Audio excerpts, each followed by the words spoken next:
Linda. Good morning. How is everyone? I'm good, thank you. How are you? Good. Hey, Lee. And we're welcoming Lisa today to talk to us about the mental blocks of clutter. So happy to have you here, Lisa. Thank you for having me here. And thank you, Linda, for that added bit of stress about finding out how close Christmas is. That's wonderful on a Wednesday morning. Thank you.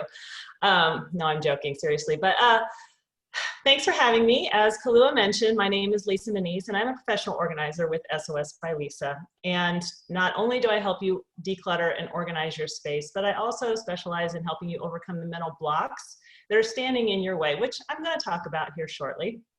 In addition, I also create personalized organization systems that work with the natural instincts and habits of your family to bring function and clarity and sustainability to your space. So that's my goal for you as a professional organizer.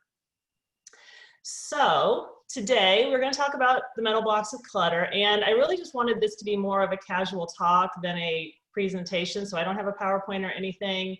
And if at any point in time you have a question or need clarity on something, feel free to raise your hand or jump in, whatever. I'm not great at talking and reading the chat at the same time. Give it my best shot, but so just jump in however works for you. And I have already put my information in the chat in case you want to email me, talk to me more later on, or check out the website or anything. I also have most of everything I'm going to talk about today I have in brochure form, so don't feel like you have to take mad notes right now. I'm happy if you drop your email in the chat. I'll save the chat and I will happily email that out to everybody afterwards. So, all right, without further ado, let's talk about clutter. So your home is supposed to be for the things that you and your family need, use, and love. And in an ideal, perfect world, that's all we would have in our home is things that we need, use, and love. And if we don't need it, use it, love it, it goes out the door. But we don't live in a perfect world, do we, ladies? We have a lot of other stuff floating around in our house. And some of it is clutter just simply because of time and convenience. We don't have the time right now. Maybe you're chasing little kids around the house or whatever. You don't have the time to put it away right this second. But some of it is clutter because we don't know what we want to do with it. Do we want to keep it? Is there somebody who can maybe use it? Where's it going to live? I'm not sure what to do with it. And that's where the mental blocks are going to come in. So there are 6 main mental blocks that I've come in contact as an organizer, and I'm going to talk about those 6 today.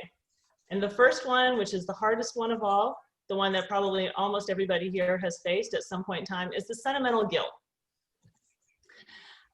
We've all been handed down things from a loved one, and for today's purposes, I'm going to call her grandma.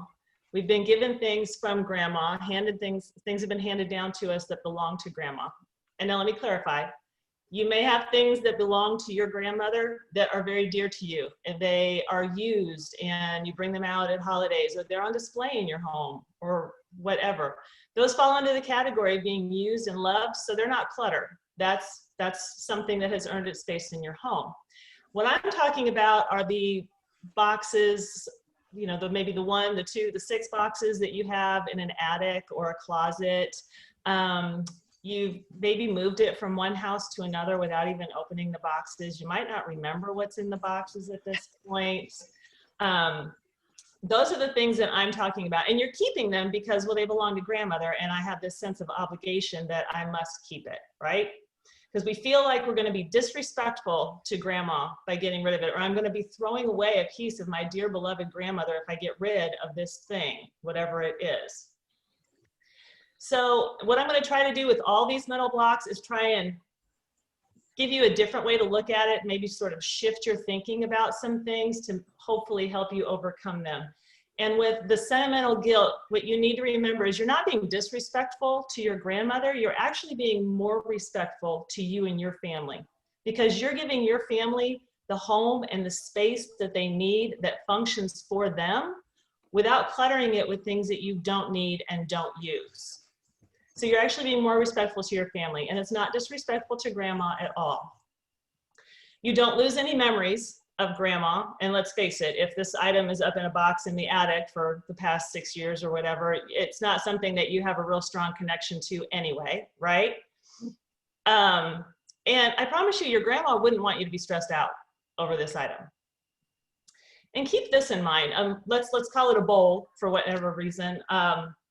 Let's say that somebody along the line has given you this bowl and they said, this bowl belonged to your grandmother. And by doing that, we've put it up on this pedestal of importance. We've all of a sudden given it a whole lot more importance than maybe it really had. Even when grandma had it, it might have just been a bowl to grandma that wasn't really anything special to her, but this belonged to your grandmother now makes it this huge thing. And what we tend to do at this point is we're going to keep it until our kids are old enough. I'm glancing at my mom just right now, giving her a wink, until our kids are old enough to pass all that down to them and say, this bowl belonged to your great-grandmother. So side note, we need to stop doing that. We are passing clutter from one generation to the next. And let me tell you, if you don't want the bowl that belonged to grandma, your kids want that bowl even less, I promise you. It's totally fine to ask them, hey, I've got this bowl, would you like it? And maybe they do, but if they don't, then that's okay. Stop saving all this to pass on down the line to the generations that don't want it. We don't need to keep passing clutter on down the line. If you're still unsure, especially with those sentimental things, ask yourself this question.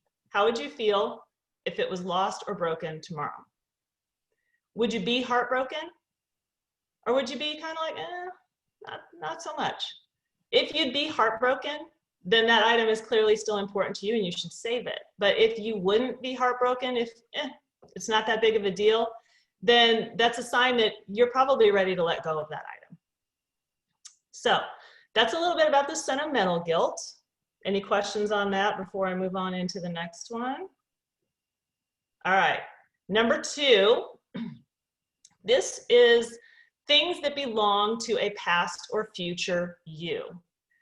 Ladies, by show of hands, how many of you have a section of your closet dedicated to some clothes that don't fit you right now? We all do. Call it your skinny clothes, your fat clothes, your in-between clothes, your whatever clothes. We've all got a section of our closet. I see that look, Michaela. Boxes. Boxes. We have lots of stuff that we can't wear right now. And there's a fine line there between being practical and not. And only you know where that line is. And it totally depends on the size of your closet and how much you've got in your closet right now. But if you've got an oversized closet, then it's probably not a big deal and you can save anything you want to save and you'll have plenty of room for it. But if you're like really tight, you got clothes all over the shelves, the clothes all over the floors, you can't move hangers from side to side in your closet, then you really need to ask yourself, how much of your closet are you going to dedicate to this future you that may or may not lose that weight? And again, there's some practicality there because we're women, our weight fluctuates with the days, you know, so it doesn't make sense to just completely get rid of them all together just really quick. But if you don't have a lot of space, you need to ask yourself how much space you're going to give up for that version of you that's not here right now. And ask yourself this, if you do lose the weight, are you going to wear those clothes? Are they even still in style? Or are you more likely going to reward yourself by buying some new clothes, which is typically what we tend to do. We don't go back and wear those skinny clothes we've been saving. And the same can be said if you've got, you know, an attic or a closet and boxes full of high school trophies or school memorabilia and prom corsages and all of that. And I will never tell you to get rid of your memorabilia and all of your memories, but if space is at a premium in your home, then how much space are you giving up to this past you that's not here right now? Again, if you've got all the space in the world, then it's a non-issue. But if you are tight, then you need to really kind of make some decisions there. Can you maybe pick a few favorites, or can you take pictures of all that memorabilia and store it digitally rather than actually taking up the real estate in your home right now? So those are things that belong to a past or future you. The third one, things that you're still paying for. How many of you have ever splurged on something? You spent more money on something than you would typically do. Let's say a pair of boots. I mean, you spent way more money than you normally would, but by golly, you earned them. You work hard for your money. You deserve those boots. They're super cute and you're gonna wear them all the time.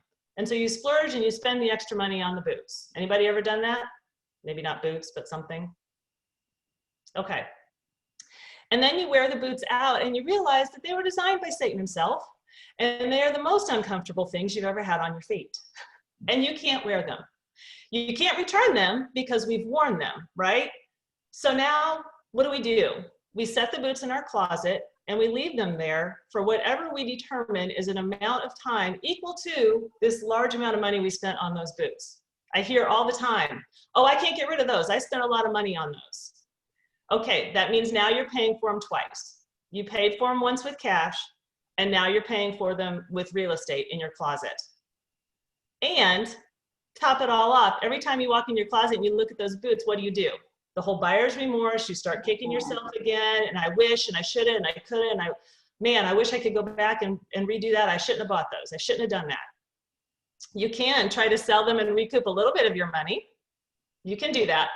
But for the most part, what we need to remember is this. What's done is done. We cannot go back and unspend the money. You can go try and sell them and maybe you'll recoup a little bit of your investment, but we can't unspend that money. And consider this, you are no richer or poorer right now, whether those boots are in your closet or not. If I come take them out of your closet, your bank account doesn't change. So let's chalk it up to a lesson learned. Maybe you'll think twice before spending that kind of money on a pair of boots again. And let's get them out of your closet. Let's get that frustration out of your closet and free up that space for something that you do use and you do love and that you need room for right now. You're giving up space in your closet for something you won't even use. So stop beating yourself up over a bad purchase and let it go. It doesn't even matter if it was expensive. It is what it is. Okay, number 4, these are things that you are saving for good. How many of you have a set of china in your home that rarely, if ever, gets used? How many of you have more than one set of china in your home that rarely, if ever, gets used, right? And most of us are not very formal people these days, not as formal as back when it was a thing to register for china for your wedding. So if it's really important to you to be able to pull that china out at Christmas or Thanksgiving or whatever, then that's great. Then the china has probably earned its place in your home. But if you are like my family, we're just fine eating off paper plates for Thanksgiving too. It's not a big deal. So if you're more along those lines, then maybe we need to reevaluate how much space we're giving up for the china right now. And same thing with the fancy guest towels that we have for guests that come over, or special outfits that you only wear once in a while. The people that live in your home are hopefully your favorite people in the world, and you're all worth the good. Use the stuff that you have. Remember I said that the things in our home should be things that we need, use, and love. Well, we also need to use, and love what we have in our home. So bust out the china on a random Sunday night if with your family. You're worth the good. Use the fancy towels. They feel better than the scratchy ones, let's be honest, you know? And if you've got an outfit or a dress or something that you feel good in, that looks good on you, what a shame that only gets worn once or twice for a wedding or something. Find a reason to go wear it. Who cares if you're just going to dinner at Applebee's? It's fine. Wear the dress. It's all good. Feel good about yourself. You are worth the good. That's what I'm trying to say. All right. Any questions so far? How are we doing on time? I feel like I'm kind of going fast here. We good? Okay. The next one, projects that you had high hopes of finishing, but have not gotten around to yet. I see some people nodding. And this, ladies, is where we have Pinterested ourselves into a hole, okay? We have given ourselves the impression that in order to be a good mom, we have to scrapbook all the baby pictures and we have to make all the Halloween costumes and we have to do all the things and be all the things, and there's not enough hours in the day to try and keep up with everything that we've pinned on our Pinterest boards to try to complete, right? I have a friend who has been her goal to get her children's baby books scrapbooked, and her youngest is a freshman in college. I have another friend who she has tubs and tubs. She has saved every little league baseball shirt so that she can make the little baseball shirt quilt blanket for him. And he's a grown man now. So at some point, we need to ask yourself, number one, who are you doing it for? Because if you're doing it for the kid and they're now grown, do they even want this anymore? Are you doing it for you? Like, is this actually something you enjoy? If you enjoy scrapbooking or quilting and this is what you look forward to doing in your free time, then by all means, save the stuff, do it. All those supplies have earned their space in your home. But if it's just like one more chore for you, if it's one more thing on your to-do list that in 18 years you still haven't gotten around to doing, you maybe don't want to do it. And it's okay to cut yourself that slack and to give yourself that grace. And guess what? There are people out there who do this for a living. They are more than happy to scrapbook those pages for you, to make that quilt for you, to do all those things for you and take that right off your to-do list. There's somebody out there that will happily take your money to do that for you. So you just need to be really honest with yourself and ask yourself, do I actually enjoy this craft or whatever it is? Am I going to do it? And if not, then there's maybe some space you can free up as well. I had a client once who they had it in their heads they were going to give homemade gifts for Christmas.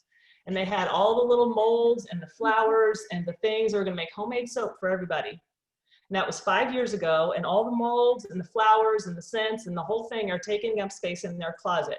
And you can buy homemade soaps to give to people. It's okay. So give yourself grace. We don't have to do all the things and be all the things and make all the things. It is okay not to do that. So with all 5 of those blocks that I've talked about, I will never tell you anything that you need to keep or you need to get rid of. But at the end of the day, the space you have is the space you have. And if your closet is this big, but you've got this much stuff to store, we can get real creative with how we put things in there. But at the end of the day, the closet is still just this big. And so you have to start, if you're out of space, you have too much stuff to store and you have no more space, you have to start negotiating. Do you want to keep the scrapbook supplies? Or do you want to keep the china? Or do you want to keep the boots? Or do you want to keep the clothes that don't fit? Or do you want to keep the high school memorabilia or grandma's bowl? All of those things, you need to start negotiating and figure out which ones are more important for you, if any of them. Maybe you just realize a whole lot of things you can clear out of your closet right now. Maybe you figured out 1 or 2. So the last one that I'm going to talk about is the one I hear all the time. Time. Lisa, I'd love to be organized, but I don't have time to do it. There's no way. I'm way too busy to do it. And I'm going to lump in here money as well, because I also hear, well, I don't have the money for all the fancy bins and the baskets and the organizers and everything else. When we say I don't have time to do it, what you're talking about, excuse me, is the initial investment of time. Because you have a cluttered space. Everybody here have a space that you can think of in your house right now that's a closet, a pantry, maybe even just a drawer, maybe it's your junk drawer, whatever. So the clutter in that space, all it is delayed decisions, because you put something down and we haven't made a decision about it. We didn't put it where it goes. We don't know where we want to put it. We don't know if we want to keep it. So now when we say, I don't have time to do it, what we have to do is we have to go back and make all those decisions that we didn't make already. And it is going to take an investment of time. But what you're not thinking of is in the long term, the amount of time you are going to recoup by being organized. You are going to recoup that investment of time tenfold easily. You're going to save yourself time in the future by getting all of that stuff organized. And as far as the money goes, number one, you do not need fancy bins, baskets, hanging organizers. You most likely have everything you need to get organized in your house right now. It doesn't have to be like Joanna Gaines worthy and Pinterest worthy or anything. It has to function. That's really all it has to do. It has to function for you and your family. Who cares what it looks like? So you don't have to go out and buy a whole lot of things to do. But by being organized, you will actually save yourself money as well. And here's what I'm going to give you some statistics. This is what I mean. Number one, we will spend roughly a year of our lives looking for things. That's over 8,700 hours of your life looking for lost items. We spend 6 minutes a day looking for keys and phones, ladies.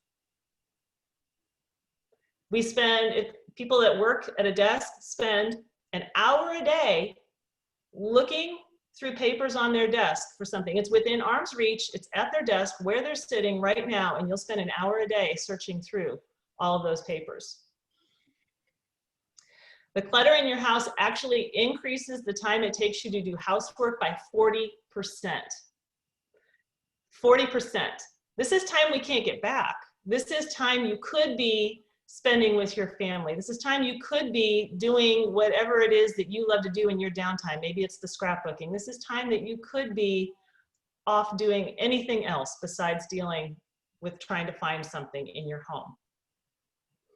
As far as money, we spend roughly $50 a year replacing things that we already have. They're in our house right now. We just can't find them, and we have to go rebuy it. We spend $90 a month on average in storage units.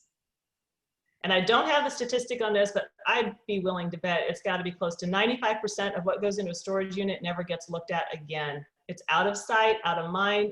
You forget about it, and you keep paying that bill month after month. So unless, in the rare instance of you have accumulated a household of stuff in a short amount of time, like maybe you've helped a parent or somebody clean out a house, other than that, if you can avoid a storage unit, please do. Please do. And on this last statistic, an average 2,000 square foot home, $300,000 home, very average home, you will spend $15 per square foot per year on that home. Now think about what's in your square feet. How many square feet are you giving up to toys your kids don't play with, to clothes you don't wear, to china you never use, to boxes you haven't opened in years and years? You're still paying for all that stuff in your house currently. And it adds up quickly. So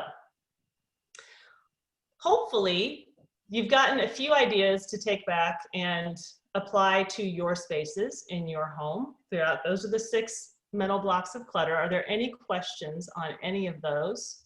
Comments? Need clarification on anything? Tips for dealing with other people who don't want to give up stuff. Yeah. So I get asked that question a lot. How do I get my husband to get organized? Or how do I make him want to get organized? And the nitty-gritty truth of it all is you can't make them do it. You can't make anybody do anything, but you can have a very real and open conversation about your goals for the space. Let's say you've got a spare bedroom and it's become a catch-all room, which many spare bedrooms do, and you'd like to make it a craft room or a workout space or whatever. If you have a real conversation about what you'd like to do and your goals for the space, most significant others will be receptive and open to that conversation. The key is you can't make it you have to go through your things. It's we have to go through our things. If you're going to ask them to go through things and get rid of things, you have to be willing to do it as well. And then the other probably more important factor is when they come across something that looks like ridiculousness to you, you see absolutely no value to it at all, but they sit there and they say, this is important to me, you have to be respectful of that. Okay. Then that's important for them to keep. You've got to find a place to keep it, even though it looks like junk to you. But just, it's really all about the communication. And maybe if you can kind of show the benefits they would get out of a workout room or whatever, then maybe. Baseball cards, buttons, and records. Are you meaning things that you've kind of been saving? Oh, this is your husband's stuff? Yeah. And is he saving it because it's worth money? It's collector's items? Because that's what a lot of people do too. My husband is one of those, oh, this is worth money, we can't get rid of it. Is it really though? Because most, keep trying to tell them our kids are not going to want to deal with this stuff when we die. and you're right, they don't. They don't. So in the instance of the stuff is worth money, I would suggest you go to eBay and see what those things have actually sold for, not what they're listed for, what they're actually sold for, because most things that are considered collector's items really are not worth as much as you think they are. Nobody's buying. You know, the millennial group, they're not buying antiques. They're not buying baseball cards. This is not where they're spending their money nowadays. So the value in all of these things has really gone way down. So I would look into what it's worth on eBay, and that'll give you an idea. That helped. So I want to say before I say anything that I'm very happily divorced, but I stopped talking about the things that you're referencing for about a year. Then I made them disappear. Mm-hmm. And then later on, when I was asked about them, I said, yeah, I don't know what happened. So I don't know if anybody wants to take that very bad advice, but what I also want to say is recently, like in October of last year, I moved from that size house that she described to a small 1,200 square foot 2-bedroom place. And my other place, which I like to refer to as mom's storage, I only brought to this house things that I absolutely love, pieces of art that I'm like, when I look at them, my heart leaps, you know, so everything here is exactly what I want. And I sleep better. I delight in being here. It's, you know, it's transformational. So, you know, I know obviously everyone's not going to move to a small house, but the whole idea of the decluttering has been absolutely delightful for me. I couldn't recommend it more. And if you're having trouble with stuff in your closet, Heidi McKinney Simpson would love to put it at, she has all those consignment shop relationships. She can help you unload it. I mean, there's that too. I don't know. Do you do that, Lisa? Do you take things to consignment shop, or do you just help people make the decision? Like where do you cross the line? I help people make the decision if you are looking. Do you know Heidi by any chance? Heidi McKinney Simpson? Are you friends with her? Yes, I do. I do know her. Yes. If you're looking to take things to a donation like Guardian Angel or something, I will drop that kind of stuff off. But I typically don't take things into consignment shops and things like that. Okay, well, you should partner with her, because anybody who thinks they want to make a few dollars, you can introduce her, and that will help them part with it.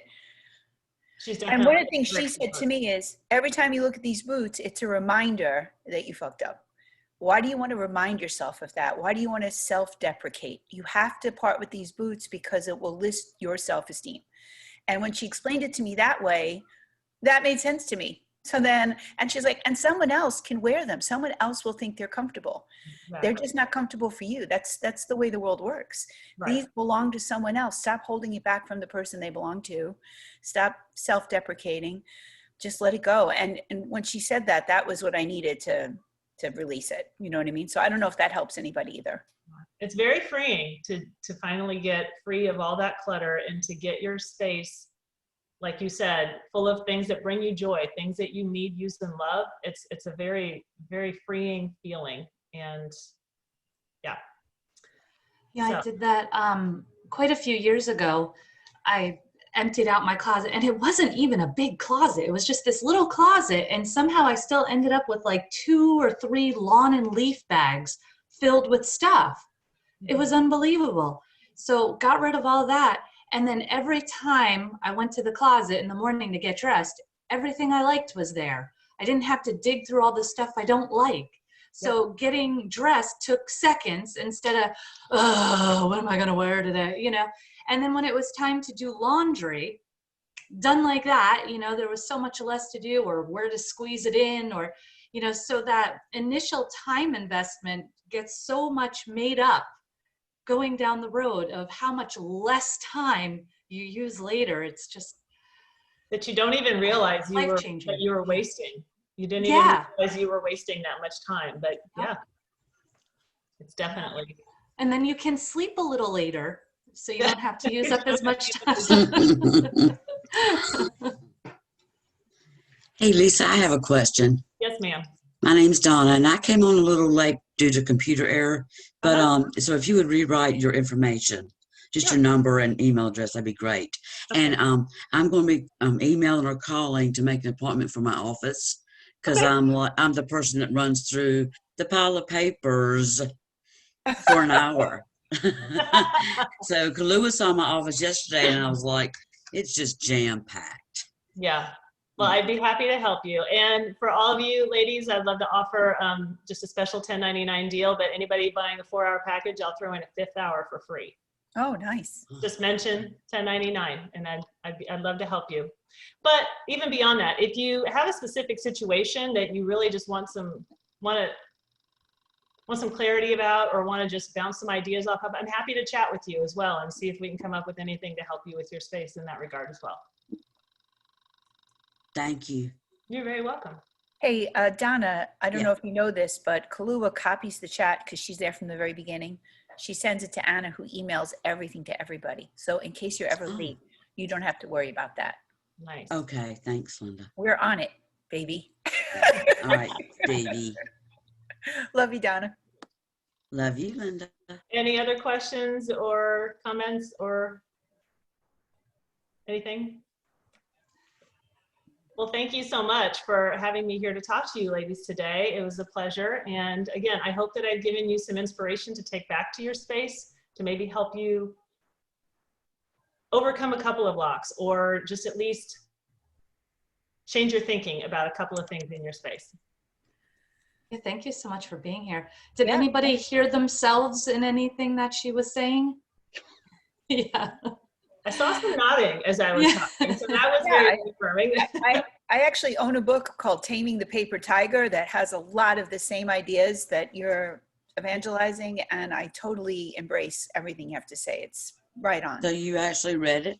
Yes, and I have a copy, Just and it's messing. autographed by the author, Smarty Pants. Ooh, I'm bad about buying a book and not reading it. Oh, It's Those like are a called manual, shelf help. right? yeah. There's two things that I'm good at. If I buy a piece of chocolate, it gets eaten, no problem. Oh yes. And if I get a book, I tend to be good with consuming that as well. Other things, I don't know, but those two things, I'm on it.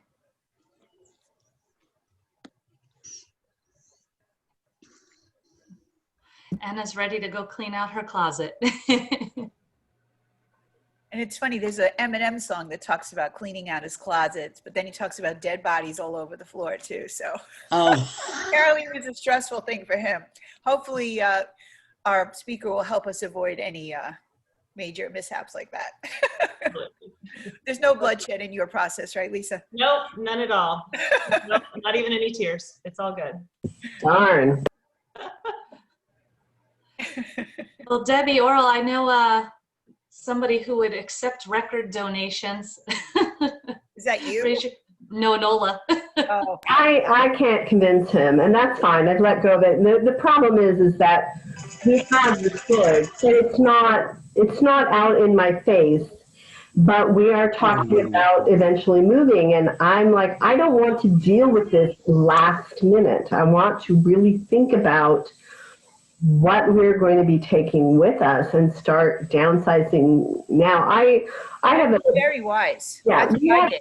set 6 of months before I moved, I started getting rid of exactly. stuff because I'm just on the same page as you, Deb. Yeah, we needed a new set of dishes, and I finally decided that my Mikasa plain white gold, with a gold band around it, china, became my everyday dishes. Oh, I love that. Yes. Because why not? You may use it. You've I'm got not, it. I'm not a new set of dishes, so I want to eat people at are your like, house, Deb, so I can feel like the Queen of England. exactly. Do these go in the dishwasher? They've got the gold band. I'm like, yeah, put them in the dishwasher. Because who cares at that point? Just use them and enjoy them. But yes, you're very right.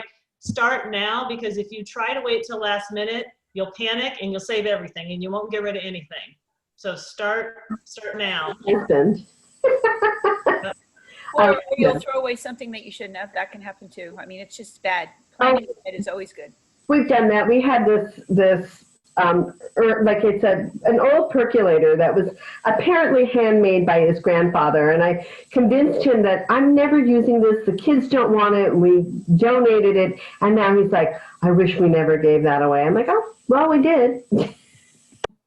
Well, you know what happened to me? My daughter took a bunch of purses up to the Goodwill, and there was $50 in one of the purses. So that was kind of upsetting. If she would have waited and let me go through it like I asked. But she Somebody needed that $50, Linda. Somebody else needed it, but it was still upsetting because You blessed somebody with $50. I know, just irritated me though. Let me tell you, still bugs me, and it's been a year, so I have to get over it. Maybe I need to tap. It's okay. It's okay. It's okay. It's okay. Okay. $50 comes to me in other ways. I know it's a dumb thing to be upset about. A lot of times the littlest things can bug you way more than the bigger things. Yeah. You know, that same kid put a big dent in the family car. I'm like, oh, who cares? You're okay. That's all that matters, which was a lot more money to fix. But I just didn't even care because I was like, oh, I'm just thankful that that metal protected you. Thank God. Didn't even flinch. But that stupid $50 in the purse just bugs the crap out of me. $50 in the hands of some mother who is struggling to feed her child, figuring out how to feed her child, and she got that $50, and just envision that. Yeah, that is a very good point. I've not That's a great, that yeah. way. I'm only looking at it as Sarah doesn't listen way, but you're right. My 14-year-old son said something this week that is somewhat appropriate to say to this group that fits this, and it will kind of touch with Linda's heart too, with her financial services. He spent the weekend with a friend, and he came home and he said, Mom, I didn't know how rich we were. And I said, yeah, me either. I didn't know. And he said, you know why I say that? He said, because, you know, I feel like that because we've taken so many trips and we've done so many things. And, you know, I just assumed that. But what I realized was it's actually not that we are. After spending some time with my friends and seeing their house being full of stuff and brand new stuff, the latest electronics and everything, he said, I realize it's your choice on what you spent it on made the difference. And he's only 14. So I thought that was very profound for him. Yes. Good for And him. I'm glad he knows we're not rich, because that would be quite the opposite of the truth. That's a very Well, wise words. Very yeah, profound. you are rich because 3/4 of the planet doesn't have indoor plumbing. And I know you have indoor plumbing. Right.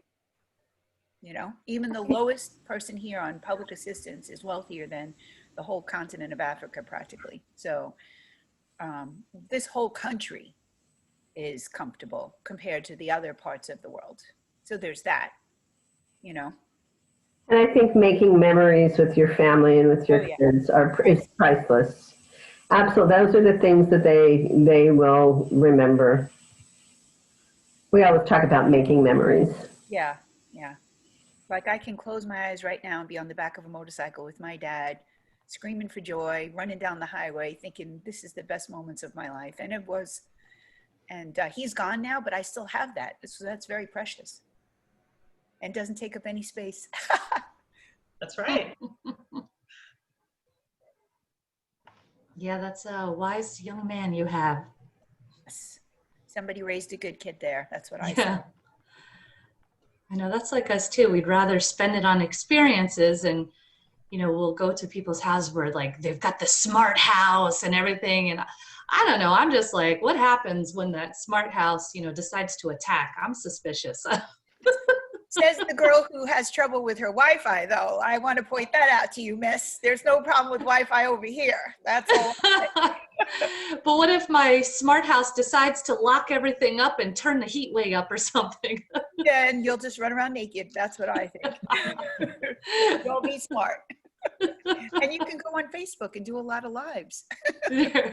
Naked? Just Whole keep the different camera type of- above the shoulders. Okay. I'm just kidding. I really enjoyed this. I wish you all the very best, but I'm starting to lose the internet connection. So Oh, no. good Well, luck. it's nice to have met you, Linda. I Yeah, love thank you for being here. Bye, sweethearts. I have. Bye now. How are we doing on time? Oh, we're doing Yes, so we're right at the end. So I'd like to always leave it open if anybody wants to stay on and chat. And actually, let me go ahead and stop recording. great. Thank you.